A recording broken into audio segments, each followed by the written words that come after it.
People have wanted this in iRacing ever since the fake Gen 4 came out a few years ago now. Here we have the Chevrolet Monte Carlo and Ford Taurus Gen 4 NASCAR Cup Series cars.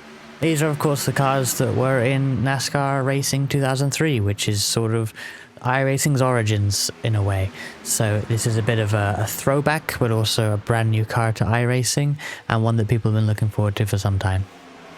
iRacing has had a sort of fake Gen 4 that was based off of the ARCA car, but with higher rev limit and higher power. But that ARCA car was itself based off of like a nationwide car, and it's all a bit confusing. These two though are properly modeled NASCAR Gen 4 stock cars, so it's the real thing. As I mentioned, both the Chevrolet Monte Carlo and Ford Taurus are available. Here are the onboard views of both, because they do vary just a little bit, not massively, but here's what both of them look like if it helps you make your decision on which one to purchase. These cars will be replacing the previous Gen 4 car in the NASCAR Gen 4 Cup Series.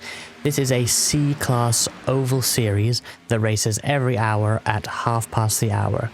The races themselves are, I think, about 45 minutes to an hour long, depending on how many cautions there are. It looks like there are unlimited tires for this series. The schedule doesn't say that there's any limit. And I noticed it's double file with lap cars to the inside restarts. I think that's a change from last season. I think Gen 4 previously had modern NASCAR rules, so it would have been double file restarts. Now it looks like it's lapped cars to the inside, similar to the rules run in the 87 series, if you're familiar with that. So it'll be a single file outside lane start for lead lap cars, and lapped cars will start on the inside. That being said, Lucky Dog is enabled, and there's also one green white checker, so it's a mix of old NASCAR rules and new NASCAR rules in it. Here is the preliminary schedule for next season on your screen now.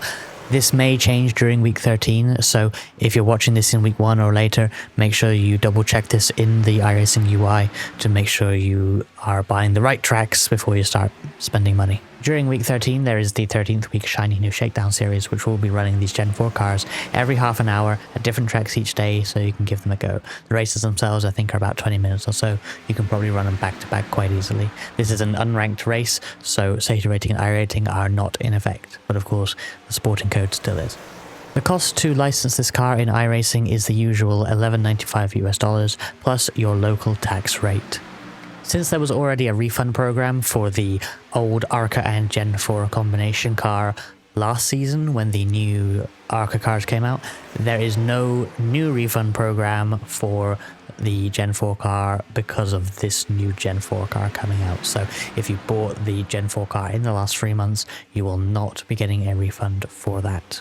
If you are someone who played NASCAR Racing 2003 in the past and have carried on sim racing till now, well, you're probably already sold for this. You don't need me to tell you it's for you. In fact, you probably didn't click on this video. However, if you're not one of those people and you're wondering whether this is for you, well, this is a stock car with a lot of power. It's a real handful and it's really alive. I'm someone who's driven the next gen a lot. I'm relatively new to oval racing in iRacing, and I recently did a Coke 600 with the old Gen 4 car, and wow, that was a different experience entirely. And this car, I'm sure, is equally as exciting as that old Gen 4 was, if not more. So it's a much more lively and powerful car than something like the next gen, and it really makes for a challenging drive. That's everything I think you need to know about the Chevy Monte Carlo and Ford Taurus Gen 4 NASCAR Cup cars. Let me know in the comments below which one you're buying and what you think of these cars. Catch you later.